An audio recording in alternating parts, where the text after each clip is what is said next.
विद्यार्थी मित्रों, विनिवेशीकरण द्वारा निजीकरण की जो प्रक्रिया हो रही है, तो विनिवेशीकरण अर्थात क्या, तो सबसे पहले विनिवेशीकरण की प्रक्रिया के बारे में हम समझेंगे। तो सार्वजनिक क्षेत्र के उद्योगों में से राज्य सरकार स्वयं अपना हिस्सा कम करके निजी क्षेत्र को बेच दे। क्या है कि हमारे पास जितने भी सार्वजनिक क्षेत्र के औद्योगिक क्षेत्र है, इस औद्योगिक क्षेत्र में राज्य सरकार का जितना भी हिस्सा है, राज्य सरकार के जितना भी हिस्सा है, ये हिस्सा कम करके निजी क्षेत्र को सौंपने की प्रक्रिया को विनिवेशीकरण कहते हैं। अथवा तो सार्वजनिक क्षेत्र के उद्योगों में से सरकार अपनी पूंजी वापस ले ले। सार्वजनिक क्षेत्र के जितने भी उद्योग चल रहे हैं, वो तमाम प्रकार के उद्योगों में से सरकार ने जो पूंजी इस उद्योग के पीछे लगाई है, ये तमाम प्रकार की पूंजी सरकार वापस ले लेती है। तो ऐसी प्रक्रिया को हम विनिवेशीकरण कहते हैं। क्या कहते हैं? विनिवेशीकरण।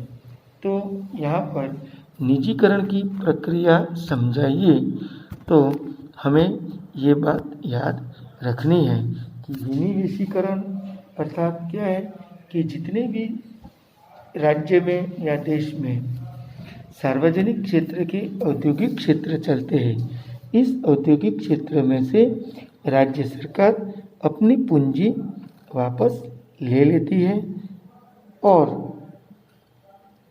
सार्वजनिक क्षेत्र को, निजी क्षेत्र को बेच देती है। तो ऐसे प्रकार की प्रक्रिया को विनिवेशीकरण कहते हैं।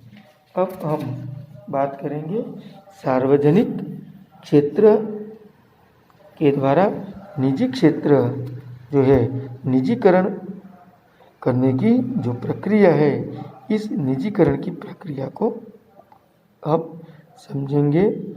तो सबसे पहले निजीकरण की प्रक्रिया करने के लिए हमारे पास दो रास्ते हैं। निजीकरण की प्रक्रिया करने के लिए दो रास्ते हैं। नंबर 1, सार्वजनिक क्षेत्र के शेयर निजी क्षेत्र को बेच देना। सार्वजनिक क्षेत्र के शेयर निजी क्षेत्र को बेच देना। नंबर 2, सार्वजनिक क्षेत्र के कुछ शेयर निजी क्षेत्र को बेचना और कुछ शेयर अपने पास रखना। तो यहाँ पर सरकार के द्वारा सार्वजनिक क्षेत्र जो है, इस सरकार उनका संचालन करती है। जब निजीकरण की प्रक्रिया की हम बात करें, तो सरकार क्या करती है कि सार्वजनिक क्षेत्र जो है, वो पूरा सार्वजनिक क्षेत्र निजी क्षेत्र को बेच देती है। तो निजीकरण की प्रक्रिया होती है। और दूसरा रास्ता ये है कि सरकार कई बार इनमें से कुछ शेयर अपने पास रखती है और कुछ शेयर निजी क्षेत्र को बेच देती है। फिर भी उसे हम निजीकरण की प्रक्रिया कहते हैं। आगे अधिक समझेंगे कि पहला रास्ता, यदि सरकार सार्वजनिक क्षेत्र के 51% से कम शेयर निजी क्षेत्र को बेचे और छोटे पैमाने पर निजीकरण कहते हैं। सार्वजनिक क्षेत्र के सरकार 51% से कम शेयर निजी क्षेत्र को बेच दे, तो उसे छोटे पैमाने पर निजीकरण कहते हैं।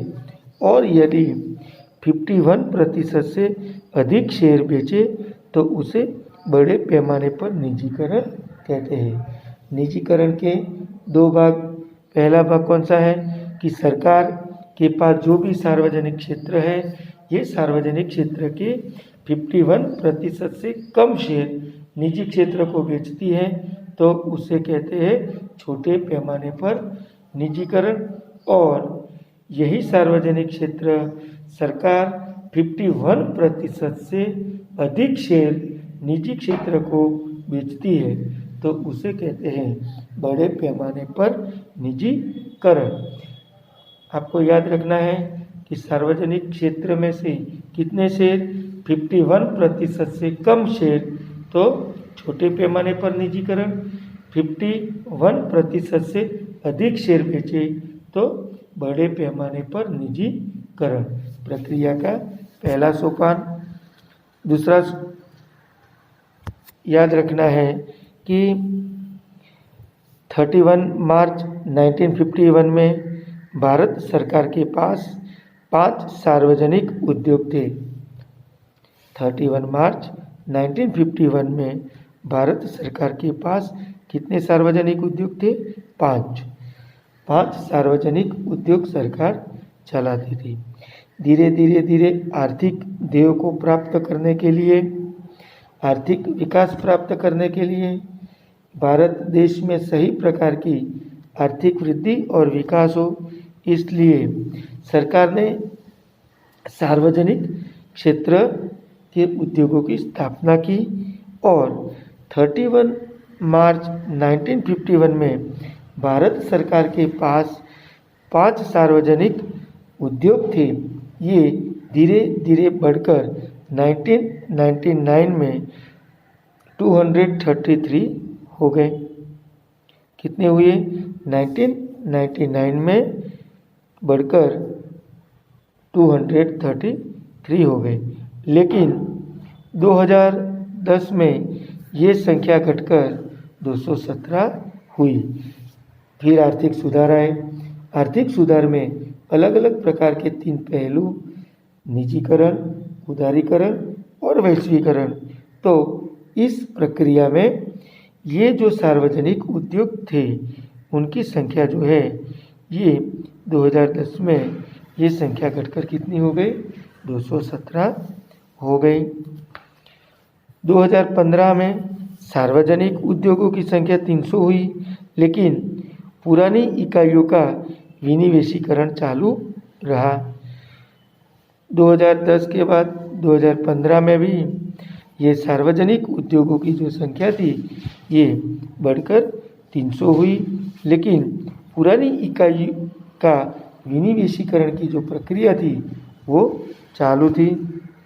वर्तमान समय में यानी आज की बात हम करें 2020-21 में तो संरक्षण, रेलवे और परमाणु ऊर्जा सरकार ने अपने पास रखा है और बाकी तमाम सार्वजनिक क्षेत्र का विनिवेशीकरण की नीति अपनाई है। आज सरकार ने 3 सार्वजनिक क्षेत्र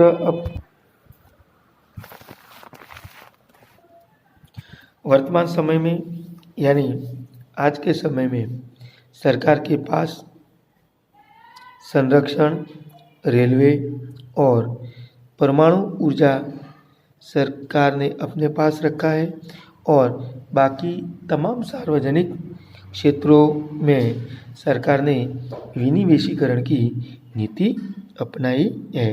तो यहाँ पर ये निजीकरण का अर्थ और निजीकरण की प्रक्रिया के 2 रास्ते और निजीकरण के 3 प्रकार के बारे में आज अभ्यास किया और इसके बाद हम प्रत्यक्ष विदेशी पूंजी निवेश और विदेशी संस्थाकीय पूंजी निवेश के बारे में अगले वीडियो में चर्चा करेंगे।